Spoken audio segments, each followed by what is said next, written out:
Hello, you are listening to Just Films and That. This is the podcast where we talk about films we think are underrated or underseen. I'm the host for this week, Josh Hallam, and I'm joined as ever by my Christmas friend and elf, Alice Oliver. It's good that, isn't it, Alice?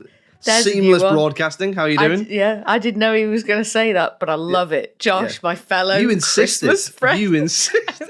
You said, yes, awkwardly introduce me as your fellow Christmas friend.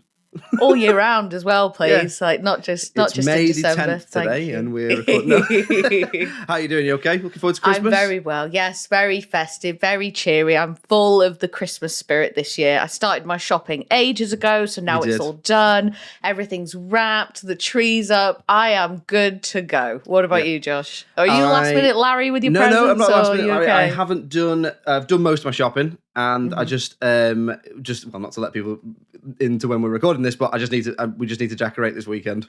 Because I think people go too early. Well, on the decorating, I think people go too early. So my husband wanted to do it like mid-November. Yeah, and I was like, "That's too soon. That's too soon." 1st of December, I think, is the perfect date. We went first weekend of December last year, but the tree started dropping its needles, so either we bought a crap tree or we went too early. So we're going second weekend of December this year and doing it this weekend. To keep it alive. Indeed.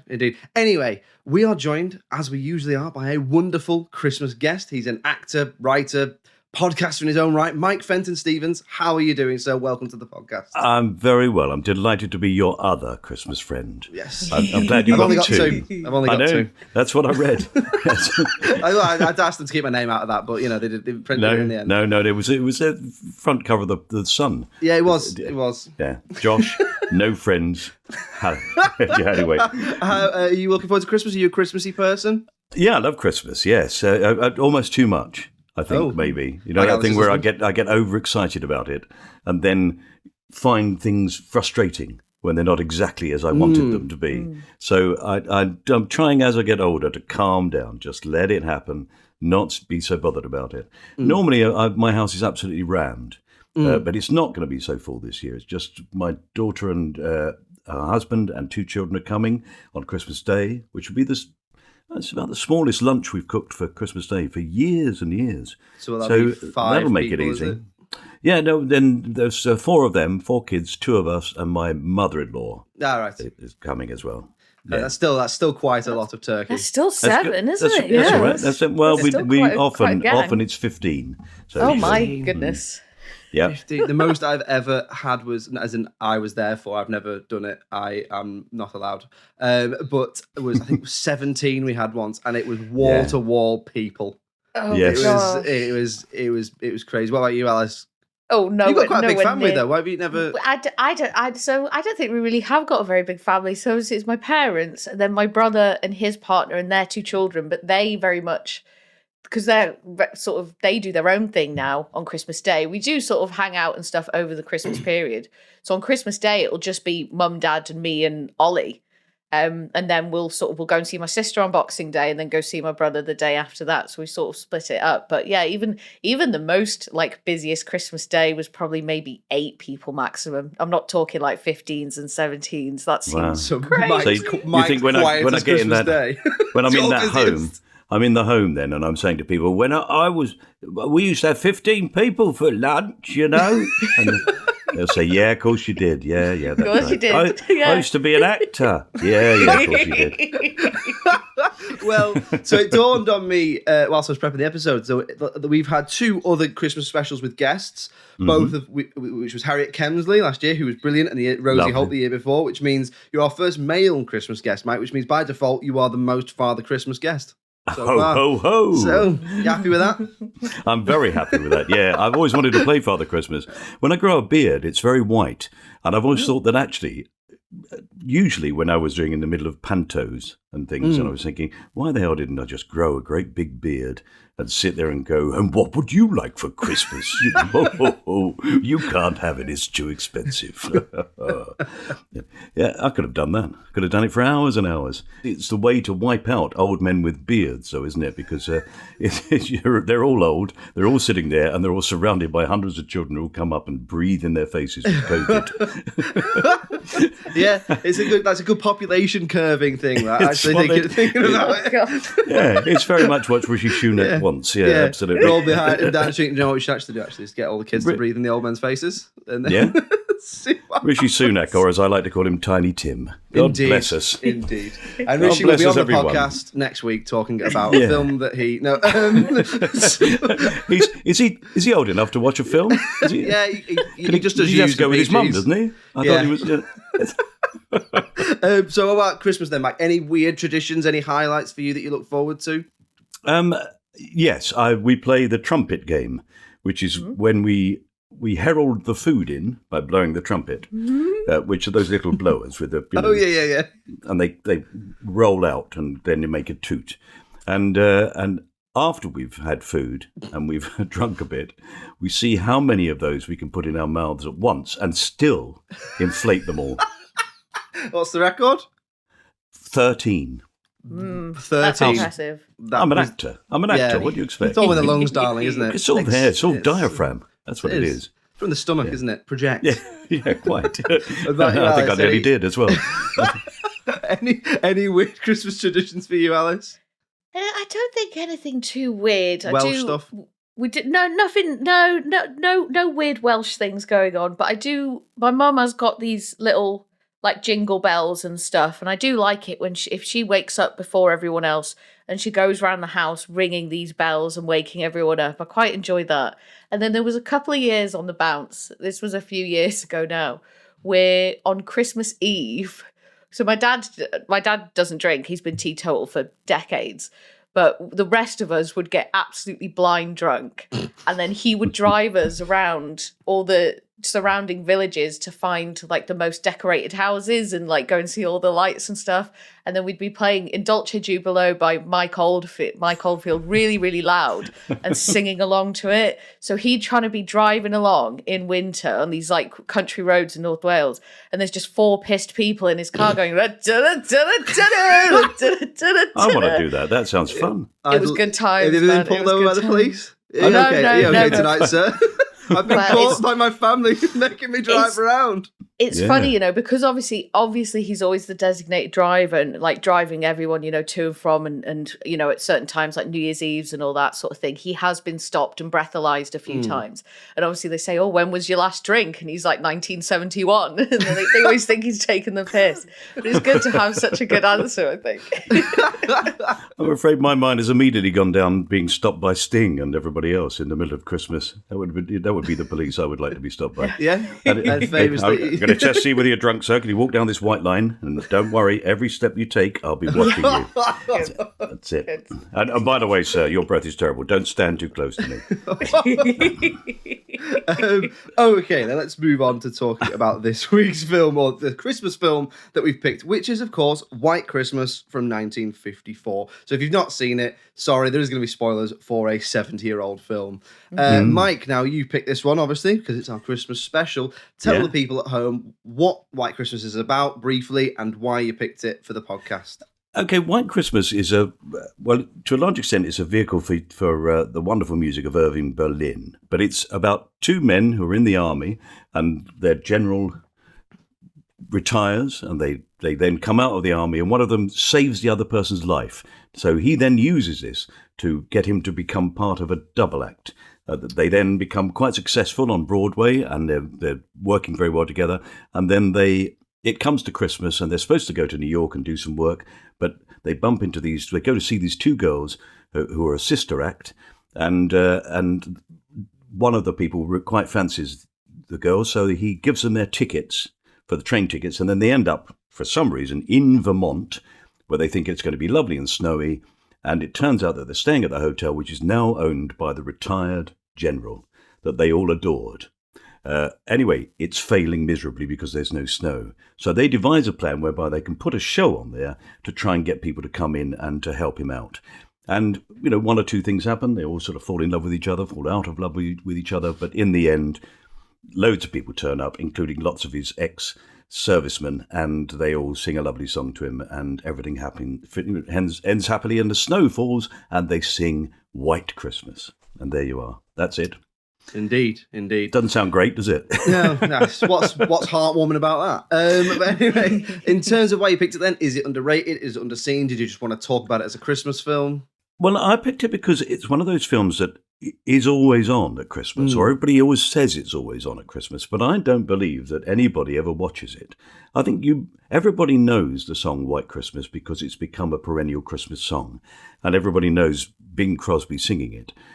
But you don't really know the context of it. Actually, he first sang it in Holiday Inn, which is a sort of a prequel to White Christmas, or in fact a first go at it. And there are many things about Holiday Inn that make it maybe the film I should have chosen. For example, White Christmas has Bing Crosby and Danny Kaye in it, and I love Danny Kaye. He's very funny. He's a brilliant performer. If you don't know him, he was an amazing performer. But Holiday Inn has Fred Astaire in it. Does, yeah. And he does some amazing dance routines in it. But it's not a great film, Holiday Inn. And in fact, I don't think, watching it, that they ever really sing White Christmas all the way through, although it's used as a theme.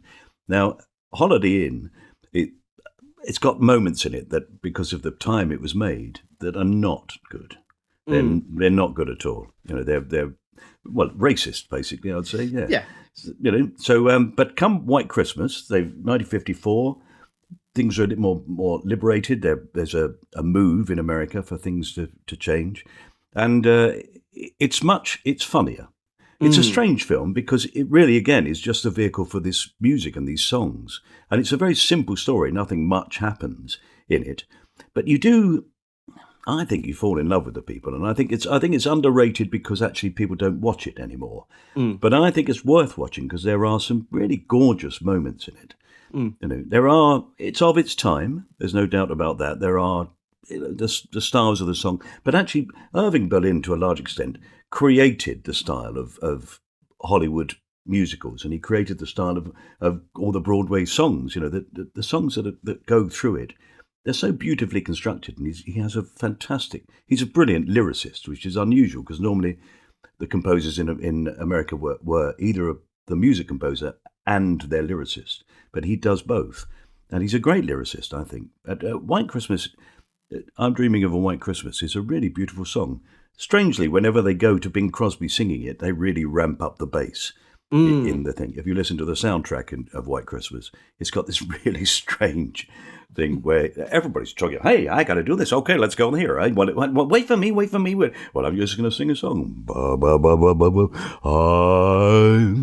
And off he goes. You go, Jesus Christ, that's bassy.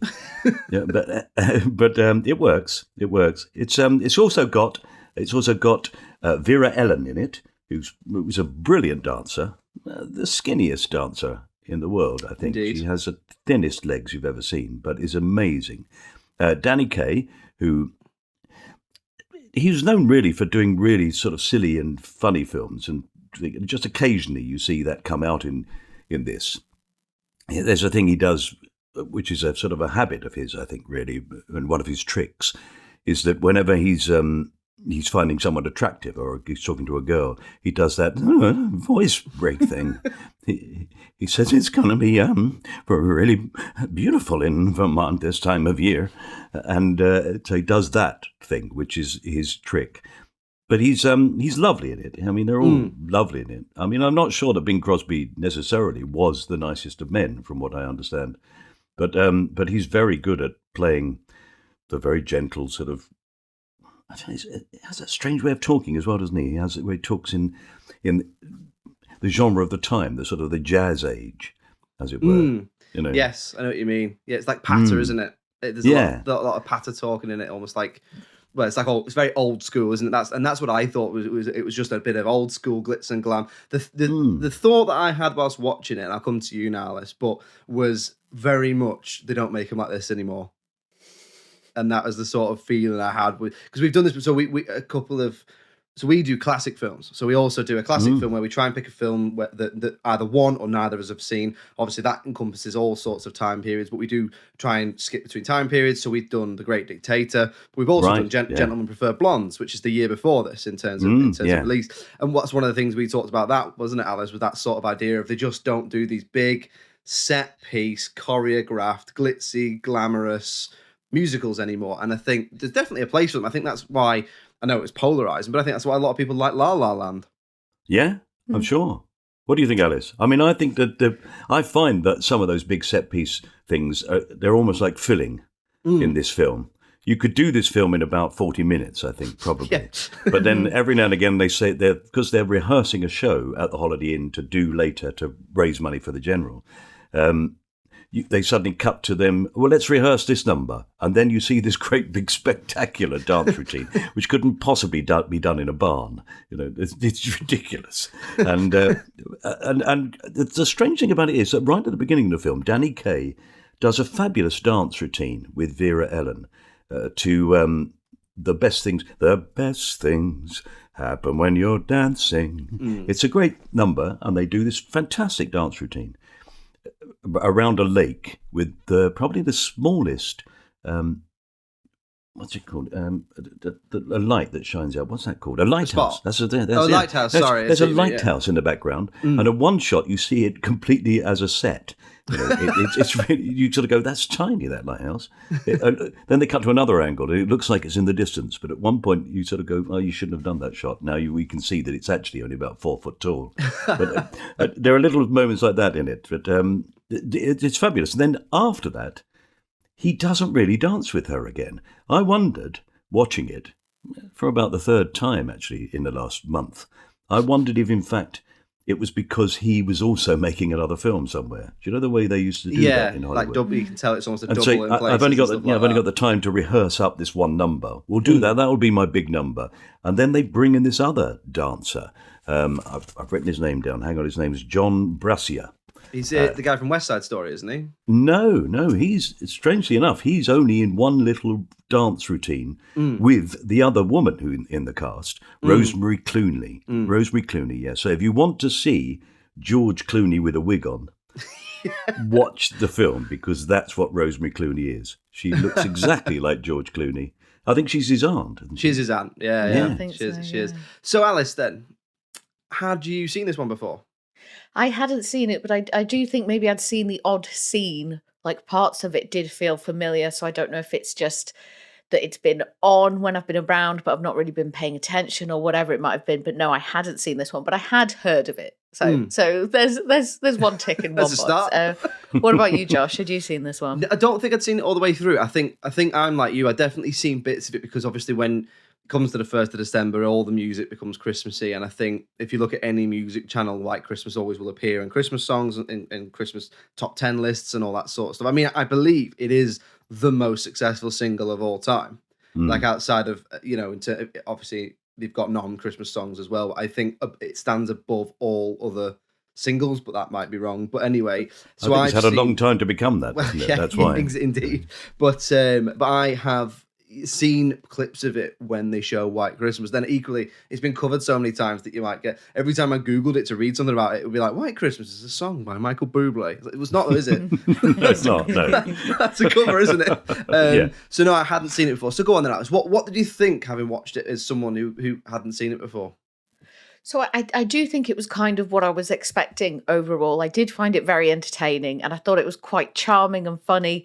And I actually became like physically giddy when Bing Crosby started singing White Christmas for the first time, because I was like, it was like the most Christmassy thing that has ever happened, because I've never seen it before. And you know when something becomes so ingrained in pop culture, like that song. It's just similar when we watch The Great Dictator and you hear him give that speech, and it's like, I knew the speech because people use it in songs and stuff, but then to actually see it in the context that it was designed to be in, it was like, oh my God. So I was like this to Ollie, I was like, he's singing it. And then he sang it a few more times throughout the film, so that was fun. It's clever, isn't it? Because they do that really clever thing. It's called White Christmas, and he sings White Christmas right at the beginning of the film. They're in a warscape thing, and there's bombs going all over the place. And suddenly it goes quiet, and just this little hurdy-gurdy gets turned, and he starts singing it all on his own. And that, I think, is probably the best performance of it. It's so simple and so beautiful, and he sings it really well. I mean, of course, the famous version is at the end when the snow falls and they throw open the doors of the back of the stage, and you can see the snow falling. And then all of them sing it with some beautiful harmonies. I love the fact that Bing Crosby stopped singing the tune and actually just sings this amazing harmony to it all the way through. I think Rosemary Clooney takes over the tune. But yeah, I mean, there are lots of songs in it that are. I think it's almost like they've written a film so they can take all these other songs that are famous from elsewhere and put them in it. You know. Well, I believe it's the third film with White Christmas in it. So there's Holiday Inn, another film, and then White Christmas. Right? Yeah. Yeah. So they do that all the time. I mean, there's even in the in Holiday Inn, there's a version of they sing Easter Bonnet, which seems a strange thing to do, you know. But that's a film on its own with Judy Garland. But clearly after that, everybody went, "We like that song. Oh, you like that song? We'll write a film about it then." And I think that's what they've done again here. They've gone, you know, people really like that White Christmas song. So let's do it again and make it the centre of it rather than, you know, a song within it. Yeah, but yeah.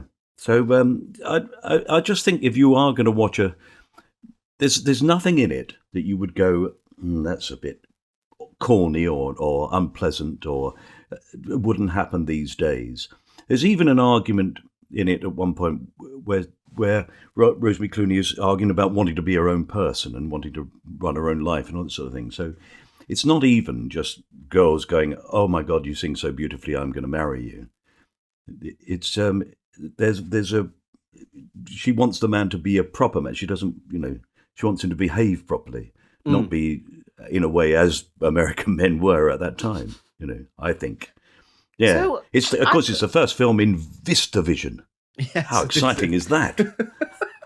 What the bloody hell is VistaVision? It's just a wider ratio. I googled it. I was like, "What? Why is that significant?" It's like, but then I suppose in 70 years, will people going, "What is IMAX?" Yeah. Like it's just beamed into my head now. But anyway, Alice, sorry, what were you going to say then? Alice, sorry. I was just wondering, just because you brought it up then about sort of, you know, that nothing that wouldn't get done now. At the beginning of the version I watched, the warning message came up saying like, oh, some of the language and attitudes expressed in this film don't align with modern sensibilities or whatever. But Sky, because I watched it on Now TV, and they were like, oh, but Sky has decided to keep them in or whatever. Right. But what were they talking about? Because like I googled it. I couldn't. Please tell me what it is, because I didn't feel offended by anything. So they reference a minstrel show. That's all it is. That's it. That's so they reference they reference a minstrel show. But I saw that when they started singing about it, I thought, oh, here we go. Here we go. And then it doesn't happen. It's just a reference to it. So I think it's obviously the way in which they frame it is a positive thing. So it's obviously reflective of an outdated attitude towards minstrel shows. But obviously, I can't really. I mean, you know. Holiday Inn, they have a minstrel show in it, and they all black up. It's absolutely, it's horrendous. It's really horrendous. Yeah, I mean, and the amount of times we've done films of this age, and that comes, you know, we did Breakfast at Tiffany's, which obviously famously has Mickey Rooney playing a Japanese man. So you know, it's. I think that for me, you know, I think it's good to draw attention to it and go, it's outdated and it's not like that anymore, sort of thing. You know, I don't think I don't know. I suppose it's not there. It's not going to offend me, isn't it? Is it? But it's I don't think you should just get rid of it. No, but I suppose it depends what it is, doesn't it? Yeah, I mean, I prefer just don't repeat it. Yeah. Yes. Yeah, and that's the thing. I like the warning as opposed to full on censorship. Like, don't just take it down and pretend it never happened, because I don't think that's helpful either. But again, that's from me, you know, cis hetero white female born in Great Britain. Yeah. So do you know what I mean? It's not for me to say, really, is it? Yeah, exactly. Josh, I was just wondering, what was your like general consensus coming away from it? What was the vibe for you? I really enjoyed it. I thought you would. Yeah, it's just it is just that thing of they don't make them like this anymore. And I think Mike, you're spot on. I think people know about this and it's over there and it exists, but no one's going and watching it. Yeah, and I think it's like knowing that the Mona Lisa is there, but never thinking, I'll go and have a look at it. So I really enjoyed it. It was just old school glitz and glam, Hollywood studio formula. You know, two famous guys, two famous girls. Yeah, yes, like you say, Bing Crosby was a little bit of a problematic character in real life, but then I think if you scratch the surface of a lot of people around at this time, then they are. So yeah, I thought it was a lot funnier than I thought it was going to be. Really enjoyed Danny Kaye. Never seen Danny Kaye in anything before. No. So really. Oh, really what's that? I don't know what it's. I maybe called the.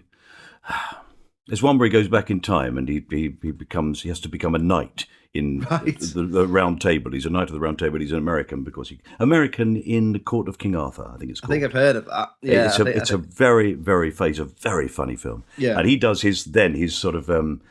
See, my childhood was all Danny Kaye. But if we used to listen on the radio, and he was the man who sang the this suit of clothes, a king's suit of clothes. The suit of clothes are all together, the most remarkable we've ever seen. He sings all those, and Ugly Duckling. So there once was an ugly duckling. It just song after song after song is Danny Kaye for me when I was a young man, and then he sort of disappears from people's minds. But I mean, I remember my dad telling me that he went to see him at the London Palladium, and he was sold out for 6 months. You couldn't get a ticket. He just seemed as if he was making it up. He was one of those people who seemed to be improvising. So he was quite unique at the time.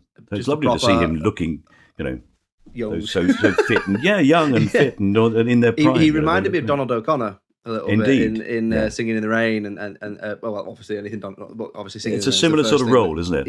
that comes to mind. But he definitely brings the comedy to it. And Bing Crosby's obviously the leading man. It's funny actually. Bing Crosby is older than the general. Yeah. So the general, they talk about how he's the old man, and Bing Crosby's about 3 years But he's older good, than him. isn't he? Isn't he good? The general. What's the general's name? Dean Jagger, I think he's called. Dean Jagger. That's something because you just made me think of Mick Jagger. He plays it really well. He plays the comedy really well. There's a scene where they're saying, we thought it was very convenient, just talking about coming and rehearsing the show in the barn. And he keeps saying, okay, I think we've established that the thing is convenient. He just delivers it really well. But actually, when he has to do those bits at the end, which are very moving, when he's brought in and he's, by some sort of ruse, made to wear his old uniform because everything else is at the cleaners, that trick. We've all done that. We've all been there. All been there. You pull out an old army costume. And that's what I said to the judge anyway. I was just taking the bins out. It's like, nothing. I had to. There was only a nappy available. That's what I said. But he comes out and he comes into this thing, and all his old compatriots are there, and they all stand to attention. And his face is so moving. It's a beautiful thing. He looks from face to face and recognizes, and that wasn't actually happening at the time. He was looking around and pretending that they were there. Yeah. When you get a close up like that, those people aren't actually there. He's acting it, and I always admire the fact that you can see him pick people out and go, oh my God, there's, and you see that reaction. And it's really moving, that bit, I think, and it's very Irving Berlin. He wrote a lot of those songs about being in the army and stuff. But it's a great song that we'll follow the old man. It's follow the old man wherever he wants to go, where he wants to go. As long as he wants to go opposite to the foe. They're brilliant little rhymes, aren't they? It's an interesting example as well, because you don't really associate this period in film history of showing any sort of tenderness for men. No. And it's actually, he is quite vulnerable to see. He actually does cry, doesn't he, at the end? And it's like, you just don't associate that. But anyway, what else for you, Alice? Is there anything else? There's plenty that I like in there, to be honest, but I'll just keep it brief. And the main thing that I want to talk about is Vera Ellen and her performance. I just thought she was exquisite. I thought she was an absolutely wonderful dancer. And obviously with films of this age, a lot of the takes are very, very long. So there's not much cutting between things, which means you've got to nail these massive chunks of dancing and performing as well. You've got to do it in one, because the camera is not going to cut away from you. So I thought that was very impressive.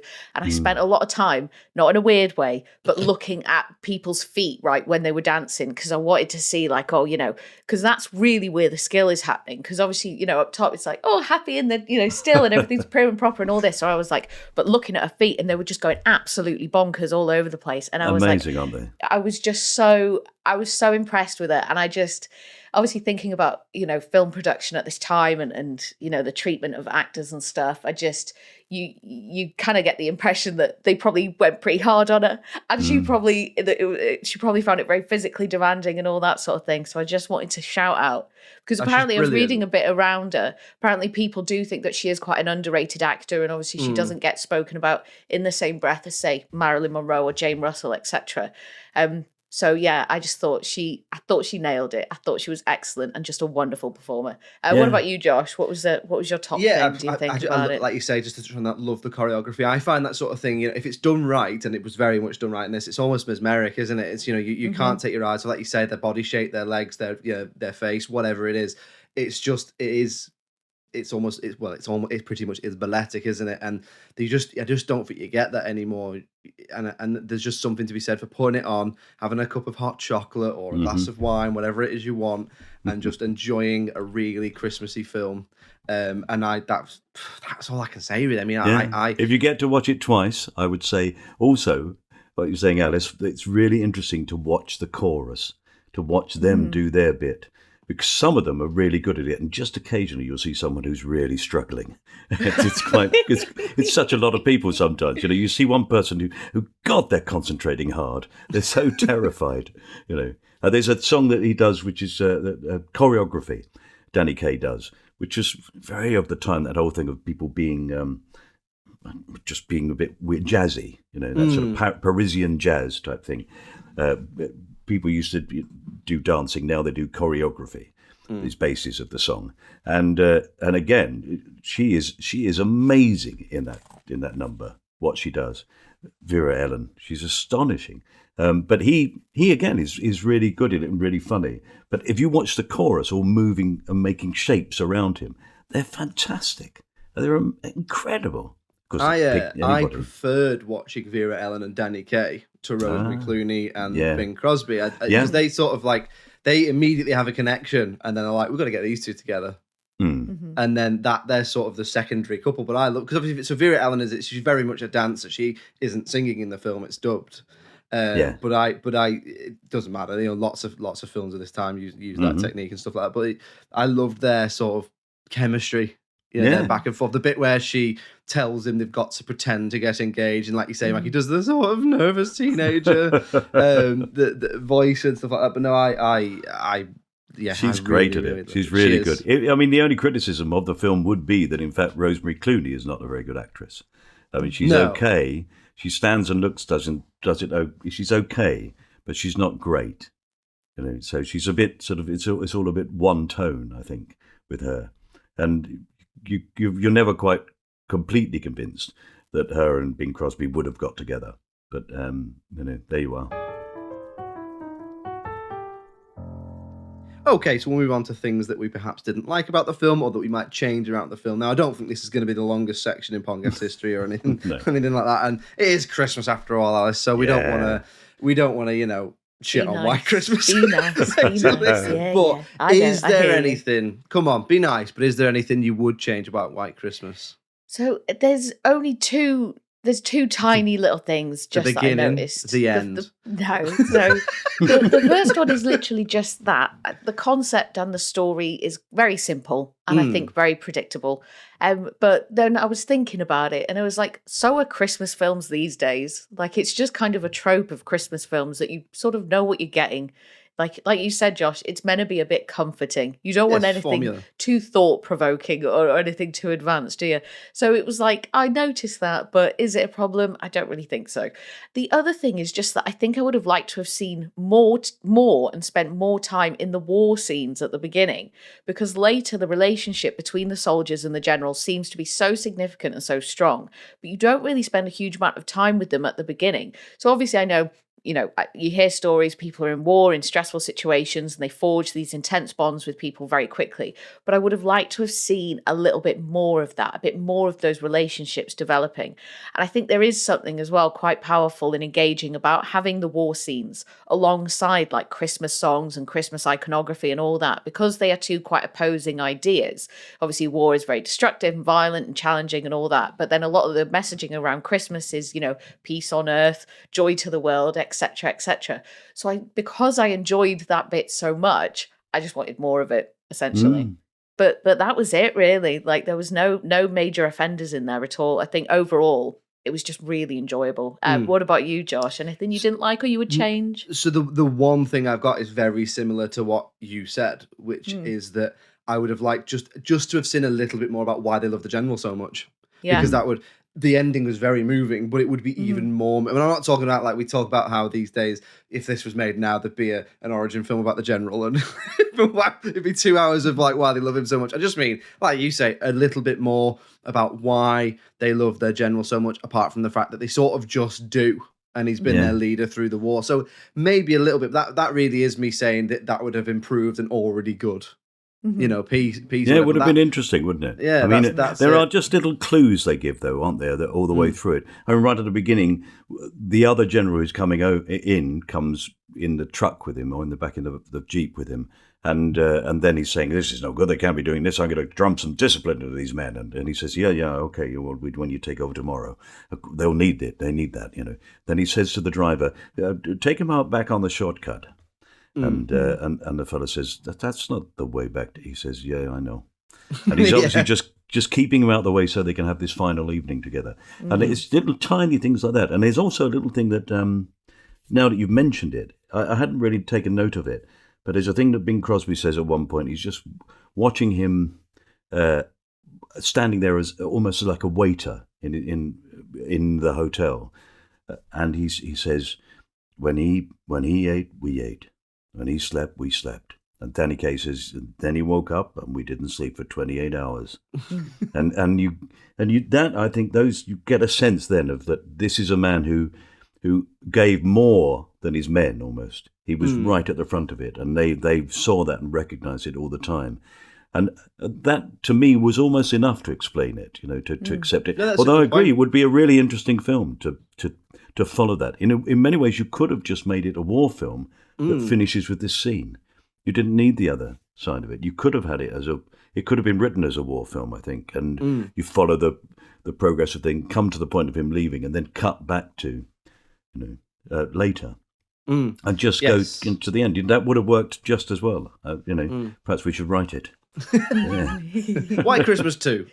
What about you, Mac? Is there anything you would change, or for you is it just pretty much flawless? Yeah, I would have liked to have seen Danny Kaye do the dances. I would have. Yes, I mean, I really appreciate the skill of the person who danced with Vera Ellen, and clearly she's such a great dancer that she needed another really great dancer to show off her skills with. But I think they could have worked it out. The choreographer, Robert Alton. Oh, is that right? Yeah, Robert. I think it's Robert Alton. Who was the choreographer, who was the man who discovered Gene Kelly. Oh, right. Yeah. So he was the choreographer, but I think he could have worked it so that, you know, Danny Kaye's stuff was easier and she did the complicated stuff around him. And I would have liked to have seen them dance together more, because I thought they did dance beautifully together. And I'm afraid, although the man who sort of stood in for him was fantastically skillful, he wasn't the most enigmatic person, was he? Yeah, one's a star and one's not at the end of the day. Yeah, and it was just when she was dancing with him, it was more, there was story building happening during those dances as well. And I think you miss that. Like with is it the big number Mandy that they do? Yeah. That's just very much just like, that's just a piece. That is just a performance piece. There's not really any character development or any story development within that. No. But in the previous dance, like when they're dancing around the lighthouse and all that, it's building something, isn't it, in that? So yeah, I do definitely see what you mean there. Yeah. Yeah, they do, for all their skill and all the production involved in it, they feel like they're filling time almost. You sort of go, when are we going to get back to the story? Because this is nothing to do with it, really. You know, so that would be the flaw in it. I think that they could have, that it could have been the whole story really, rather than, and maybe by bringing more of that military stuff in at the beginning, they would have filled that gap without needing to do it. But then, you know, Irving Berlin writes these amazing songs, and I think his simple songs are the best, without a doubt. It is, and like you say, it is formulaic, but it's a winning formula for a reason. Yeah, it's why Channel 5 is able to show a Christmas film that's exactly the same with different people in it every 10 minutes, you know. There's another one coming. Here it is. There's a woman who comes along and a man that she doesn't really like, and he's a bit of a rival, but he's quite good looking. And she's small town, he's big town. And then for some reason, he falls in love with a small town, and she realizes that actually he's probably got a good idea. And then they end up together. There's a moment where they discover that they've been deceiving each other, so they don't get on, but then they resolve it, and then they come back together. And that storyline is in every film that's on Channel 5. right the way through December. I saw a thing the other day that was a mashup of all the Hallmark Christmas film posters, Yes. and they are the same. It's just one's got a red jumper on or a green jumper, or there's a red scarf or a green. There's just the Christmas colours in jumper or scarf form, and it's just repeated over and over again. What happens to these people? Where did they go? I'm making a film, making a big America. We're going to make a film. It's brilliant. Never seen again. That's your lot. Okay, then. So we will move on then to talking about the critical reception. Then we'll try and decide if we think it's underseen, underrated. We will conclude what we think about White Christmas. So, Alice, have you looked at the critical reception, Alice? Do you have any idea how it did? Would you like to have a guess at how it did? I have no idea how it did. 70 years to build up an IMDb score. But it feels like it probably did quite well. I do imagine, and when thinking about, I think, like where we did Meet Me in St. Louis and Gentlemen Prefer Blondes and that, they do score quite high. Yes. I think in terms of our other category, is it a classic? I think it's definitely a classic. Yeah. I don't think there's any denying that. Like, White Christmas is in culture. It is in our lives. Like, every single year it comes on and everyone knows it. Well, how did it get? It probably got a high 8, at least a high 8. High 8, you say? The problem is, when you think about like the classic films and that we've done, Meet Me in St. Louis got 100%, which just completely throws all the numbers just way off there, doesn't it? I reckon this got a high 8. I'm going to say it got an 8.8 IMDb wise, or an 88% Rotten Tomatoes wise. And would you think that would be fair enough? Would you be happy with that?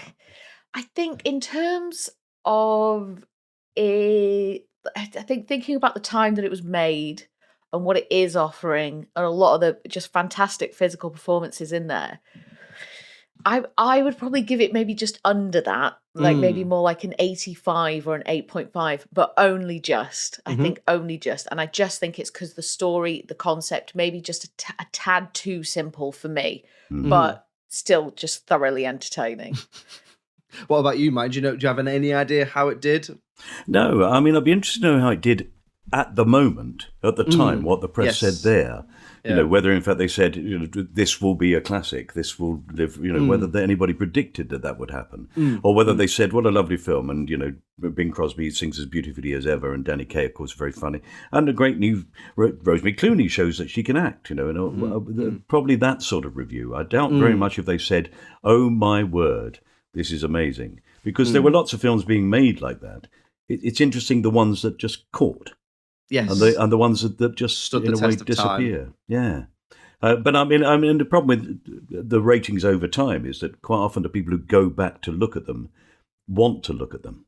So you've got to enjoy it. Before. Yeah, you have to want to go and think, I will rate this on whatever website or whatever. So, okay, well, let's have a look then. So at the time of recording on IMDb, it gets 7.6 out of 10. Oh. The critics on Rotten Tomatoes give it a very similar 77. No, they don't. Sorry, that's the audience, I think. One or the other. Anyway, one of them 77, and then the other one is 88%. So basically, it averaged out at almost bang on 8 out of 10 or 80%. So interesting. So indeed. who gave the 80%? Well, that's an average. Have you mixed them up? I think I might have written yes. I've not written which was the critic. I'll find it dead quick. Yeah, I'm very, very professional when it comes to this. If I'm bang on with that 88, I mean, I am just so good at this. You win Christmas. I do think win. The audience might have been 88%. Audience 88%, and then the critics 77%. You know what? I am surprised. I thought the critics would love this. I thought they'd absolutely loved it. I mean, there wasn't much. I had a quick review of a look of what they were saying. There was nothing. It's hard to differentiate between people who are doing think pieces on it, looking back, and who actually reviewed it now. Obviously, because it is such an older film. But it was generally speaking, it's very sickly sweet. But if you like that sort of thing, you will like this sort of thing. But and in terms of box office, it was a smash hit. I think it was the biggest success of that year. So, but I think the point is more: are people watching it now? So what do you think to that, Alice? I personally, I think it is, in terms of the rating, I think it's it's probably about right, slightly underrated, but I think it's definitely, for me, that the conclusion I think is people should be going to watch this because it is up there. It's up there with It's a Wonderful Life. If you want an old, classic, sweet Christmas film, this is probably it. What about you, Alice? Yeah, I think the issue with this film and films like it now is that the modern audience that you're going to capture has to be a musical fan audience. I don't think just regular sort of cinema goers or film watchers would want to watch something like this. I think they'd struggle to sit through the long, like very long dance numbers at times, but it is very much, it feels like a stage musical. So if you're into musicals, I think this offers so much in that regard. But for the sort of general audiences, I don't know if they would be able to get excited about it or if it would hold their attention. I definitely think there's an argument that it's underseen, and I think it is one of those things where you just think, oh yeah, White Christmas, and then but then you don't follow that up. You don't discover like, well, what is that? It's like you said before, Michael. Like we all know the song, but we don't know the context of it. Yeah. And actually seeing the context of it and seeing him sing it in that war setting was just amazing. I absolutely loved it. I got giddy. I started giggling. I was like, oh my God, it's doing it, sort of thing. I definitely think it's underseen. And you know what? I reckon that is a little bit underrated. Yeah, I do. What do you reckon, Mike? Are you happy with that? Underseen and underrated? Underseen, I'm sure. I'm sure that it's one of those things that certain people will go back to look for. But and I think even if you saw that it was on the television now, there are so many different things you can watch. I don't think you would sit down and watch the whole thing. I'm not sure I would have done, particularly had I not, in a way, thought, let's look at it. Let's see what it is. For this, I thought. So I then looked at it, and having looked at it, I looked at it again. In fact, I've watched it 3 times now. Wow. Because I just there were bits in it that I just really loved.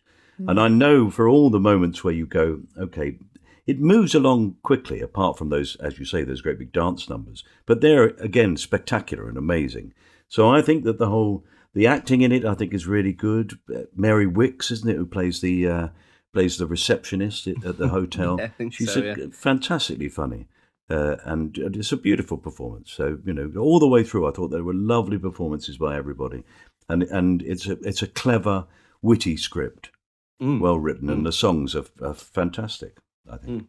So, yeah, I think it's probably, I don't know. I mean, I'm sure there are people who wouldn't agree with me, so I'm happy for people to disagree and to rate it lower than I would. But for me, it was fine. Yeah, I think we can agree that it's underrated and underseen, and it's well worth your time if you're looking for something that you've not seen before. We all watch the same Christmas films every year, and if you've not seen this because you think that's old or it doesn't look like it's a bit of me, give it a chance. It's always worth giving older films a chance because this has stuck around for a reason. So there we go. Well worth your time, Mike. Thanks so much for coming on. It's been an absolute pleasure to chat to us. Enjoyed it. Tell the guys at home what they can look out for, where they can check out your stuff. Well, at the moment, I'm making an addition to my podcast. I do a podcast called My Time Capsule, where people tell me 5 things from their life they'd like to have in a time capsule. And I'm at my son, who produces it with me. Well, he produces it, and I just talk. He does all the work. But he said, "Oh, wouldn't it be fun if we had a Christmas time capsule?" And we got some of the people we've had during the year to come back and tell us the thing they put in a Christmas time capsule. So I got back in touch with people, and about 20 people came back and said, "Yeah, I'll do that, Mike. Lovely." And then I have to organise everybody doing little 10-minute recordings. It's unbelievable amount of work I've had to put into this thing for this one episode. It's the hardest work I've ever done for a podcast. So that's what I'm doing at the moment. But anyway, we've done nearly 350 episodes, and it's had some lovely people on it. And it's been I really enjoyed doing it. We've got hard work next year because I'm going into the West End. I'm going into Wicked. Yes, I saw that. If you say you love musicals, I'm going to go into that. If anybody wants to come along, I'm going to play The Wizard of Oz, which seems a weird thing. That's exciting. It is exciting. Exciting, but also slightly daunting. It's a lot of hard work, and it happens almost every day. You've got to keep going. And where will that be on? That will be on the Victoria Apollo in London. Yeah. Very good. And when will the Christmas episode be out of My Time Capsule? That will be out, I think, on Monday. The first. I think it might well turn out to be 2 episodes. We had so many people came back. Well, we'll make sure to put episodes links to the podcast. I do listen to it. It's great. We've had a couple of shared guests, like Alistair Beckett-King's been on. He's been on with us as well. He's fantastic. And I'm talking to Rosie Holt tomorrow. There you are. Are you? Send her our best. I will Oh, do. yeah. Oh, she's wonderful. She's great. She is. But yes, so do check that out. I'll put links in the episode description, and we'll put a little bit of stuff out on social media as well. Mike, thank you very much for joining us. Mike Fenton Stevens, thank you. Thank you so much. It's my pleasure. Merry Christmas. Merry Christmas. There we go then, Mike Fenton Stevens talking about White Christmas. What a great episode, great chat. Do check out Mike's stuff and check out White Christmas as well. I think you might be pleasantly surprised if you give it a chance because you've not been watching it because it's old and you're prejudiced. That's probably what it is, isn't it, Alice? Do you know what I mean? It's probably, no, it's well worth your time. Give it a watch. Make sure you check out Mike's stuff. I'll put links to it in the episode description. And we will be back next week with another episode for our usual in-between Christmas and New Year episode. So that remains to be seen what that is. We'll leave that as a little surprise. But if you like cartoons and birds, penguins, penguins, snow, and tap dancing, it's Happy Feet. We're doing Happy Feet and environmental messages. We've got it all. Great We've got stuff. it all. Yes, we'll be back next week. We normally do the plugs, but as it's Christmas, we won't. Have a very Merry Christmas, and we'll see you next week. It's goodbye from me. Merry Christmas. Cheerio. Bye. Merry Christmas.